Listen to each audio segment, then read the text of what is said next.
The Penguins made it official on Sunday by signing Jesse Puljujarvi to a 2-year contract. And on today's episode of the Locked On Penguins podcast, Pat and I are going to go over what that means for the Penguins and how he fits. You're Locked On Penguins, your daily podcast on the Pittsburgh Penguins, part of the Locked On Podcast Network. Your team every day.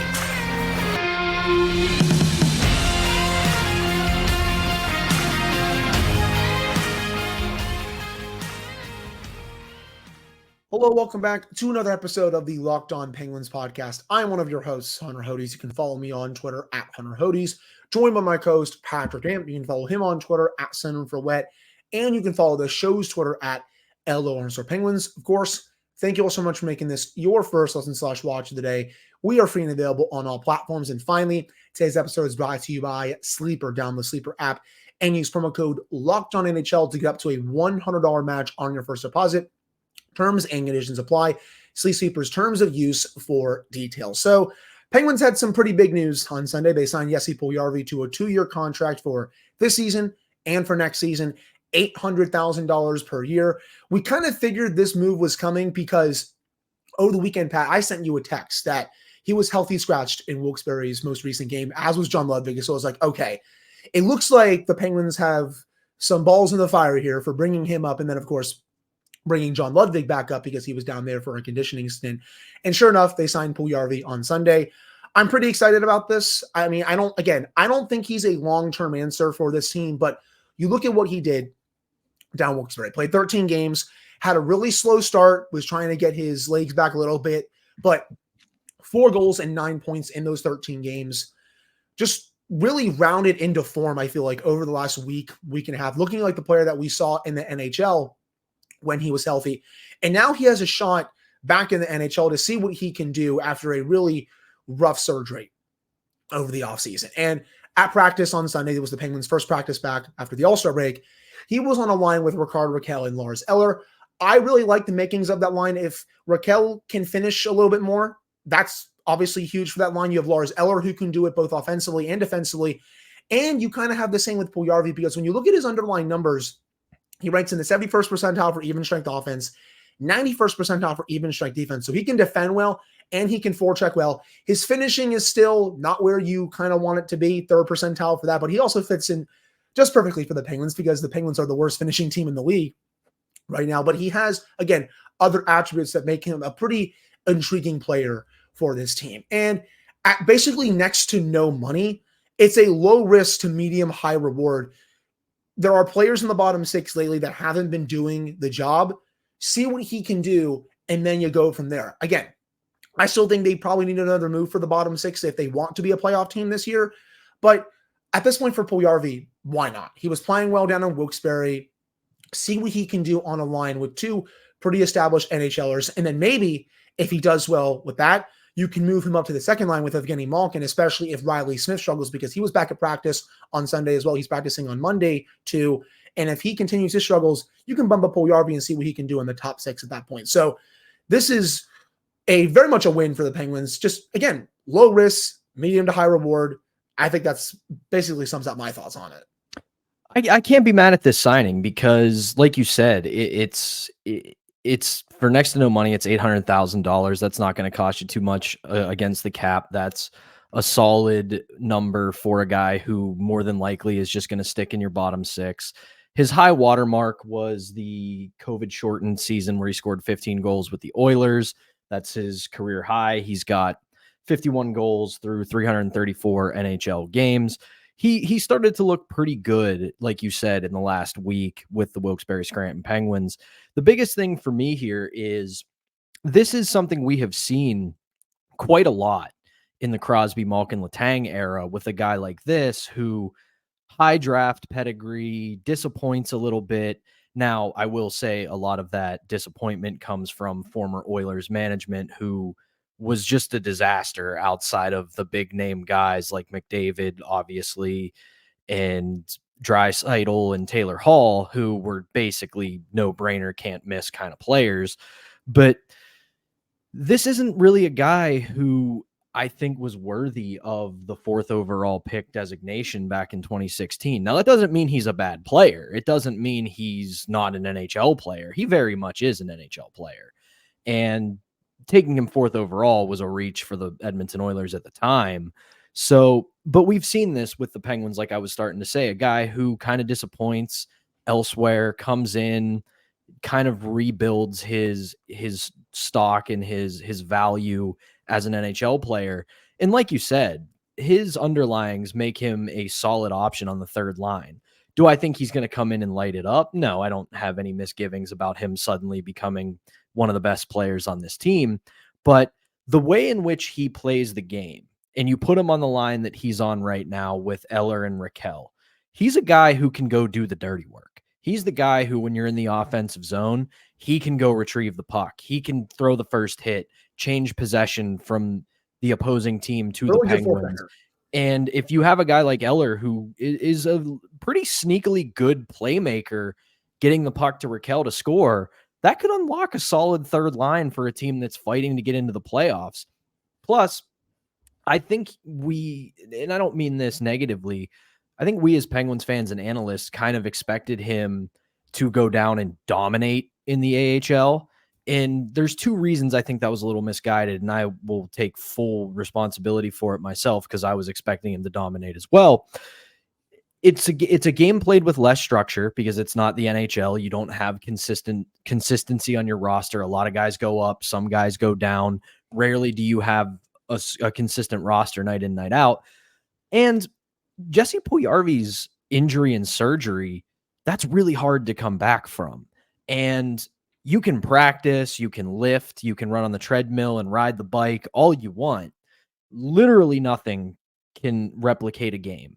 So going down there and rounding into form after a couple of weeks is a very good sign that this guy might be ready to return and be 100% healthy after a very, very significant surgery in the offseason.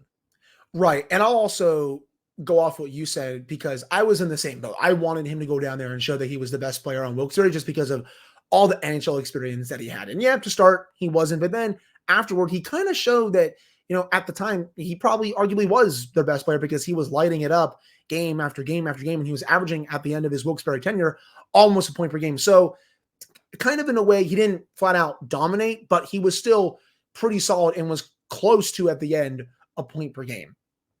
Now, as for the fit, I mean, I really like it. I mean, you start him off on the third line with 2 players who have, at least with Eller's case, he's been pretty solid all year. If you can get Raquel's finishing back to where it was last year, and you add Puljujarvi with his forechecking ability, that has the makings, I think, of a pretty solid third line. Now, if Raquel continues to struggle, that's a different story. But if all these players are going the way they have been in the past, I think the Penguins have the makings of a pretty solid third line here. And with Puljujarvi, the Penguins need him to be kind of like a value player, right? You're kind of getting that with Drew O'Connor. But otherwise, with the forwards, with that type of money, I should say, because there's not obviously many making, Puljujarvi money or Drew O'Connor money, the Penguins don't have many of these types of players in their system where they can call up and get good value money out of someone like this. The Penguins need that in the worst way because you look at some of these other contenders, they're getting good value from some of these younger players who aren't making that much money. And the Penguins also need to be able to get that from players other than Drew O'Connor. For sure. And the other thing you hit on there was that younger players, Puljujarvi's still only 25. Right. He's not a grizzled vet. And as for the value, you look at the Penguins cap number right now on offense, and a lot of it is the sins of the past. It's not Kyle Dubas's fault. You have Lars Eller and Noel Acciari who are making a shade under $5 million combined. But then you have Jeff Carter on that ridiculous deal. That's Ron Hextall. Reilly Smith was signed by Vegas. That's a Vegas deal. Rickard Rakell, $5 million, worth it at the time when it was signed. We didn't see the drop off coming. That was a very savvy move, dare I say, by Ron Hextall. But then obviously you got big guns, Brian Rust, Jake Gensel, Evgeny Malkin, Sidney Crosby. They're making the money they're supposed to be making. So you're right. Outside of DOC, there really isn't that value contract that's between a couple $100,000 and $1 to $2 million. So this is something they need from him. They need him to show up, and he doesn't have to light the world on fire. He doesn't have to go out and do a point per game. He doesn't have to score a bunch of goals. But if he chips in every second or third game at an $800,000 salary, that is, no pun intended, found money for the Penguins. And that will be big because it feels like for a lot of the season, we've been wanting the bottom six to step up outside of Lars Eller. And, Drew O'Connor, I mean, he's been elevated. He's been pretty solid for most of the year too. But, with him being elevated now to the top six, you look at the bottom six in general, it's mainly just Lars Eller that's doing the work right now. I mean, Achara, you're not getting much offensively from him. Carter, I mean, at least a little bit. Harkins only has 4 points in the 30-plus games that he's played. And now you have Puljujarvi joining the fray.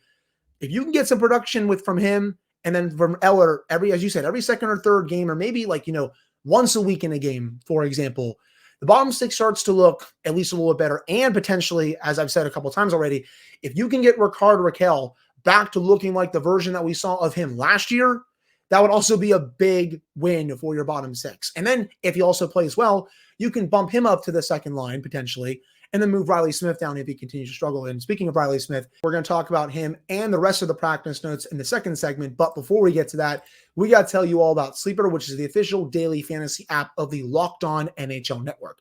Sleeper is our number one choice for daily fantasy sports, and especially daily fantasy hockey, because with Sleeper, you can win 100 times your cash in daily fantasy hockey contests. You can do this with your friends. You can do this by yourself. You can do this with your girlfriend. Heck, you can even do this with your family if you want to. And it's not even limited to just hockey. You can do NFL, NBA, MLB, and college football all on Sleeper. All you have to do is pick whether studs like Connor McDavid, Nathan McKinnon, Sidney Crosby, and so many others will record more or less their stats. Goals, assists, plus minus. You can throw goalies in there. And to win a 100 times bet on Sleeper, you need to correctly predict the outcome of 8 players' stats. You heard me, Penguins fans. You can win 100 times your money playing daily fantasy hockey with Sleeper. So start paying attention and nail your picks so you can start winning big. Use promo code LOCKEDONNHL and you'll get up to a $100 match on your first deposit. Terms and conditions apply. That's code LOCKEDONNHL. See Sleeper's terms of use for details and locational availability. All right, we're back here on this episode of the Locked On Penguins podcast. I'm one of your hosts, Hunter Hodes, joined by my co-host, Patrick Damp. So Sunday, as I said, it was the first official practice after the All-Star break, and outside of Jesse Puljujarvi, there were a couple other interesting tidbits from the lines as well. Top line was intact, Gensel, Crosby, Russ. Second line was a little bit different, though. You have Drew O'Connor on Evgeny Malkin's left wing, which I'm still happy about, with Gino, and then Reilly Smith taking the place of Colin White, who was in Smith's spot before the All-Star break, just because, he was kind of the fill-in at that point. And I know we laughed about it. It was a few memes. He didn't really do anything, but hey, it was only for a few games. No harm, no foul. But it looks like Reilly Smith is ready to return on Tuesday. And for me, man, it's put up or shut up time for this guy. He's been a major disappointment for a lot of this season, and I expected a lot out of him. One of my bold predictions heading into the season that I am prepared to take the L on, if not already, I predicted 25 to 30 goals out of him on our bold predictions episode. And I look like a complete and utter doofus right now because he has been anything but a 25 to 30 goal scorer. He started off the season a bit slow. He rebounded, and I was like, okay, maybe he's now going to come around. We were starting to see that chemistry like we saw when Evgeny Malkin had James Neal on his line. And then after that, he turned into a total ghost, and then he got hurt. It's time for him to live up to the contract that he has right now. This is a player, when you look at his contract, $5 million for the rest of the season and $5 million for next season. He's not living up to that at all. And you got him to replace Jason Zucker, and I was totally fine with it. But he needs to be a big factor in the unofficial second half of the season if this team wants to make the playoffs. You can't be having the same players produce on an every night basis. Reilly Smith needs to start really help getting on the score sheet if this team wants to make a run here. Well, let's also put it in perspective here too. You may take the L on that bold prediction, but at the time, it looked like he was going to be that exact player. He was just like Gino was in the first month of the season.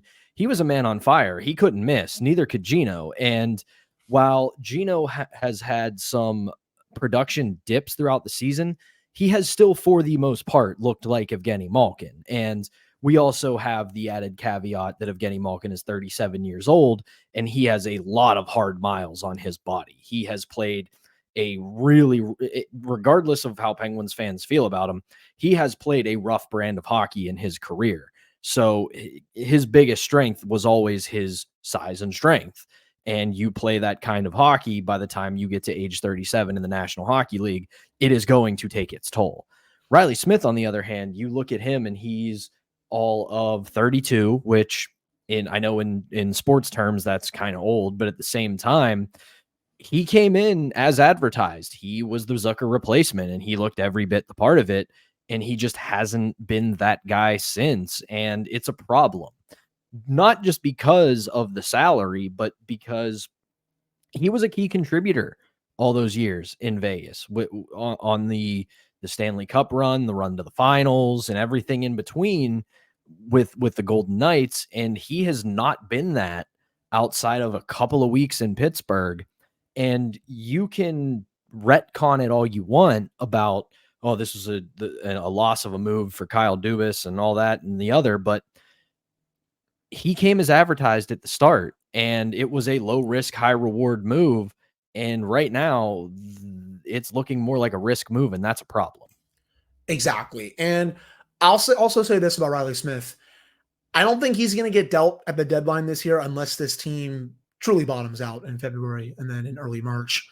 But if he doesn't pick this up for the rest of the season, I could see him being a trade candidate over the offseason with one more year left on his contract and making $5 million, and maybe Kyle Dubas wanting to get more production from his spot in the lineup, and maybe bringing in someone a bit cheaper with also similar scoring stats that can help out this team. That's what I'll say. I can see them potentially thinking about moving him somewhere over the offseason if he doesn't pick that up, because if he doesn't pick it up, I don't want $5 million on the salary cap for next year from this type of player where you didn't really see anything from him this year, like what you think is going to change next year. So that's, I think, the last thing I'll say about Reilly Smith on that, if you wanted to. Oh, I was just going to say he's a great hockey trade candidate in the offseason if you want to move on from him. $5 million for one more year. Going into next season, he'll be a pending UFA. And it could definitely be the kind of move where you can go get maybe a younger player or two for less money, or money that equals it. It could be a money in, money out deal. You have a rising salary cap, a $5 million winger at age 33 or 32, whatever he'll be when next season starts. That's not that much of a cap burden to take on, especially if you're a team with Stanley Cup or deep playoff run aspirations. So that's definitely someone I could see in the offseason that they try to move on from if he continues to disappoint. But at the other hand, if he picks it up here in the second half, then hey, you got a $5 million winger who produces fairly well, and that can help you out next year. So we'll see. But I agree with you. In the offseason, that's a guy that you could potentially move.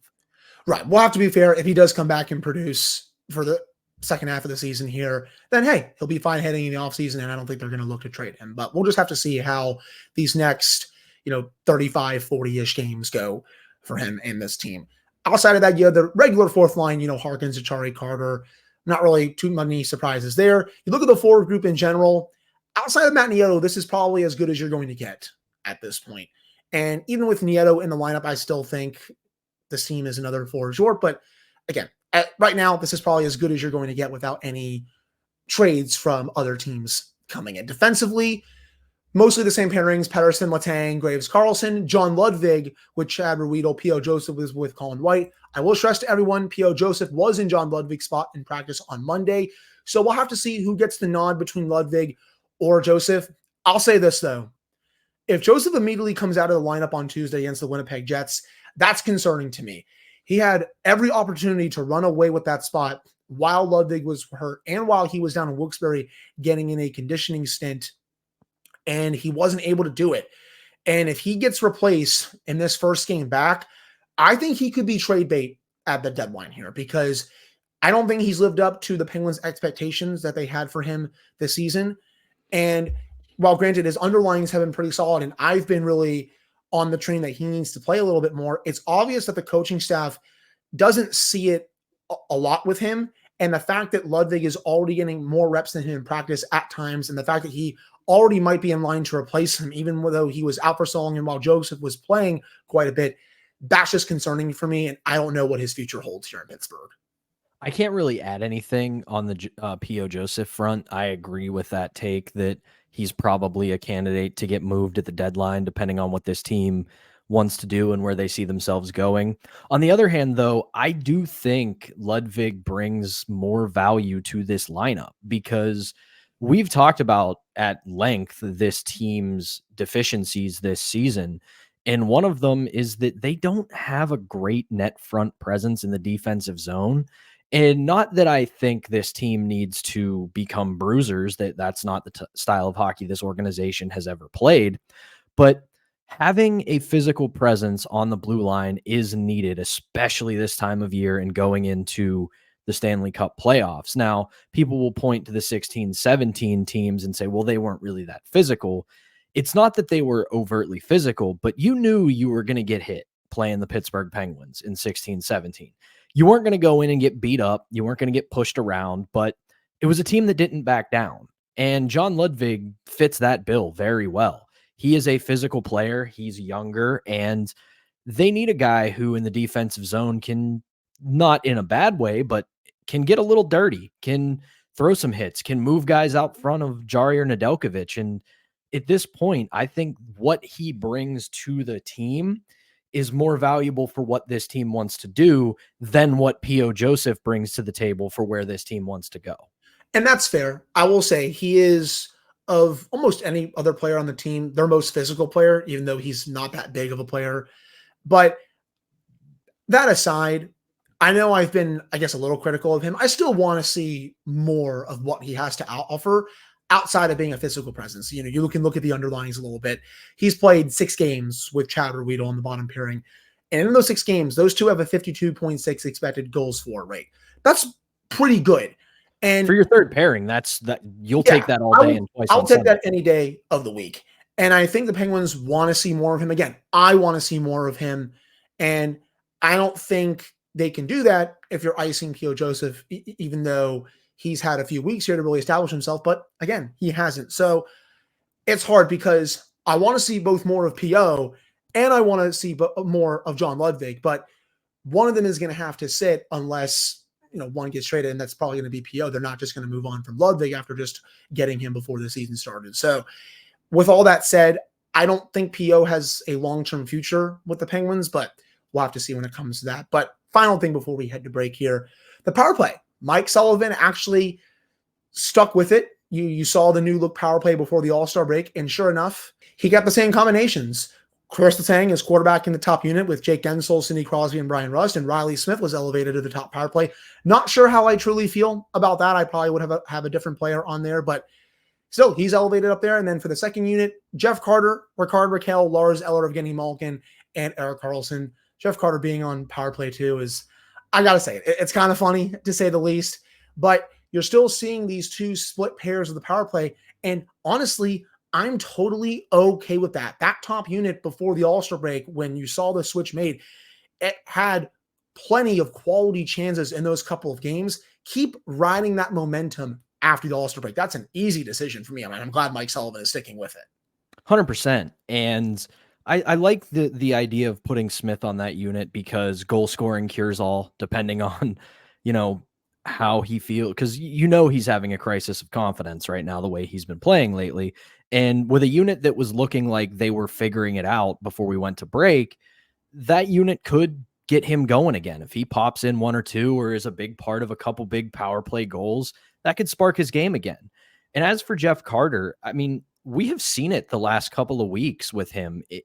He has fully embraced being a fourth liner in the sense that he's getting in the crap, man. We saw it against Florida. He was in the fight every single time there was a scrum. So with that in mind, he's got no issue planting his big butt in front of the goalie on the second unit and just letting everybody else go to work and being a guy who draws a defender in to the front of the net to open up more space. So I like putting him on a second power play unit just because, if nothing else, he can be a very good a very good net front presence that draws away a defender. Sorry about that. My brain short-circuited there, listeners, but that's not a bad thing to me. And if this first power play unit is what it's supposed to be with this group, he's not going to get much more than maybe 30 to 45 seconds of ice time if he sees it at all, if this team scores. Yeah, he can also get you some deflections from in front of the net. I mean, I think he's still pretty decent at doing that at this stage of his career, even though he's quite a bit older. But we'll see how long this takes. Overall, though, I'm glad that Mike Sullivan is keeping Chris Letang quarterback in the top unit because, again, as I said before, the All-Star break and the bye week, it seemed to flow better those final couple of games when Letang was quarterbacking that unit. But that will do it for this second segment. Coming up to end the show, oh yeah, my friends, it's time for the push to the Stanley Cup playoffs. We're going to see just what this team is made of in February and especially in March. But before we get to that, we got to tell you all about FanDuel. Happy Super Bowl week to all who celebrate from FanDuel, America's #1 sportsbook. If you're like me, Super Bowl Sunday is all about scoring the best seat on the couch, grabbing your favorite football snacks, and placing some super bets. They have so many ways for you to end the season with a W or 2 or 3. And not only can you bet on who will win Super Bowl 58, but FanDuel also has bets for which players will score a touchdown, how many points will be scored, and so much more. New customers, you can join today and you'll get $200 in bonus bets if your first bet of $5 or more wins. Just visit FanDuel.com/lockedon to sign up. That's FanDuel.com/lockedon. Make every moment more with FanDuel, an official sportsbook betting partner of the NFL. All right, we're back here on this episode of the Locked On Penguins podcast. I'm one of your hosts, Hunter Hodes, joined by my co-host, Patrick Damp. So, Pat, Penguins are back in action on Tuesday. We'll preview that game against the Winnipeg Jets for you all coming up on the Tuesday episode tomorrow. But this gets going, the playoff push for this team. We all know where they are in the standings. They have games in hand on the Flyers. They have games in hand on everyone in the Metropolitan Division. But as I've said a lot, those only matter if you win them.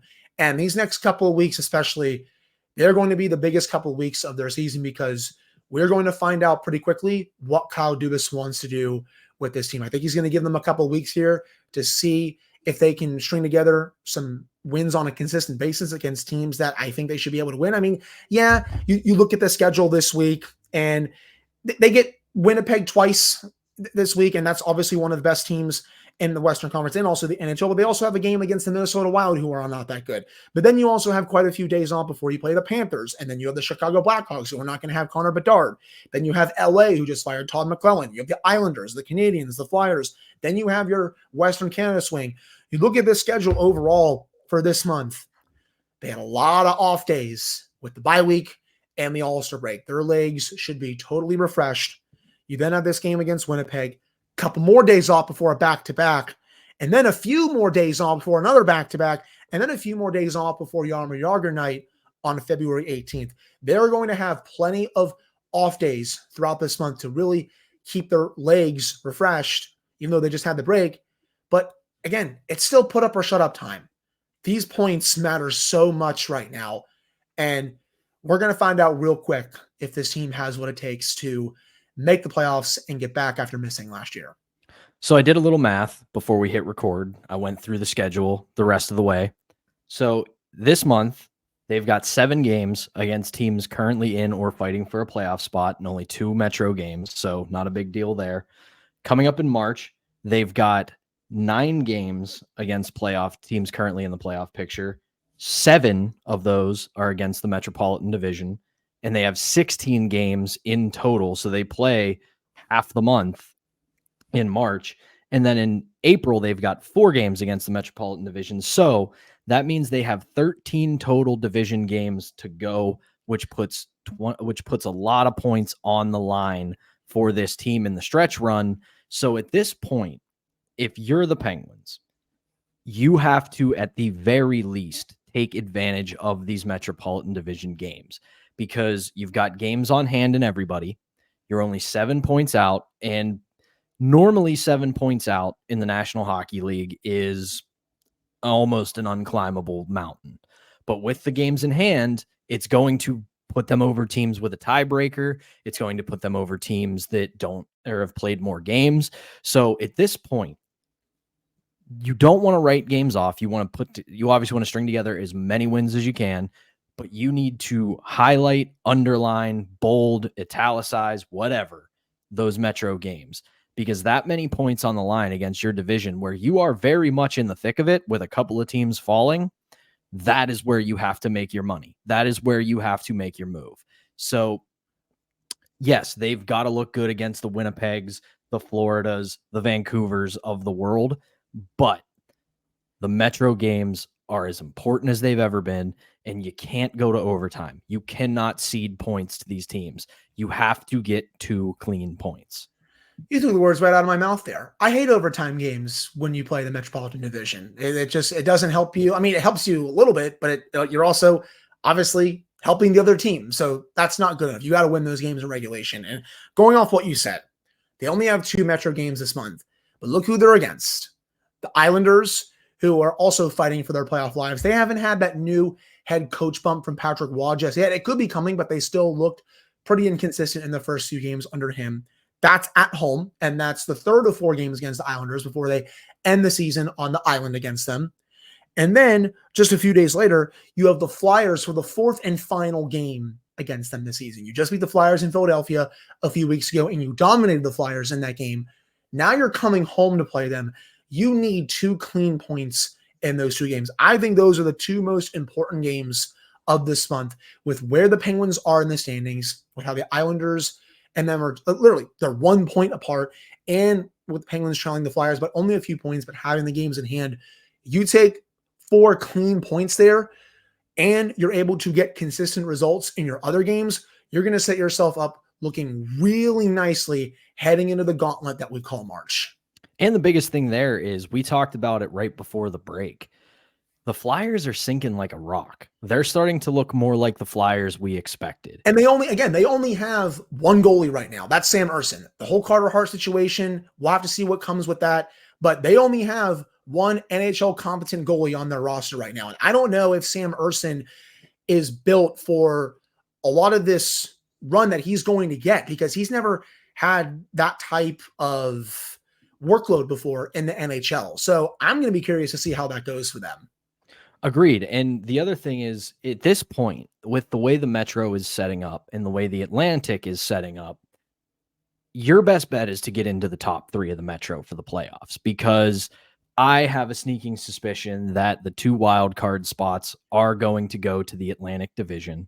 And at this point, you don't want to run that gauntlet of the Atlantic Division, because yes, New York and Carolina are very good teams, but I do believe they are both beatable. But then you look at the Atlantic and you've got Boston, you've got Florida, you've got Tampa, Toronto. And then the only other team that I look at that maybe is beatable, and this wouldn't really happen in a wild card situation because I don't see them breaking into the top 3 and staying there, is Detroit. So at this point, if you're the Penguins, you want to get that 2-3 matchup in the Metro for the first round and maybe fight your way out of an easier, somewhat weaker division. I would agree with you on that. And obviously, if you get the 2-3 matchup and the team gets in, you're playing one of New York or Carolina. And I'll say this, if we get another Penguins-Rangers series, I think both New York and Pittsburgh as cities might combust, considering how much these 2 fan bases absolutely hate each other. And I would say the teams at this point. I've been wanting to see a Pittsburgh-Carolina series for quite a long time, but I also know how the Hurricanes play. They just really frustrate the Penguins, but I've still been wanting to see it happen because I've always at least admired and respected Rod Brind'Amour for quite some time. But yeah, if you get into that 2-3 matchup, you are probably going to play one of those 2 teams. But it all gets started February 7th, tomorrow, against the Winnipeg Jets at home before the Penguins have a couple of days off. And then Friday, they go to Minnesota to take on the Wild. And then Saturday, they have a game in Winnipeg against the Jets. So 2 games against Winnipeg in the span of less than a week. And speaking of that, we're going to preview the first of the 2 games against the Jets on Tuesday morning for you all, then recap this game on Wednesday, and then get you all set for the back-to-back later on this week. But that'll do it for this episode of the Locked On Penguins podcast. Thank you all so much for tuning in. We really appreciate it. We'll be back with another episode for you all on Tuesday.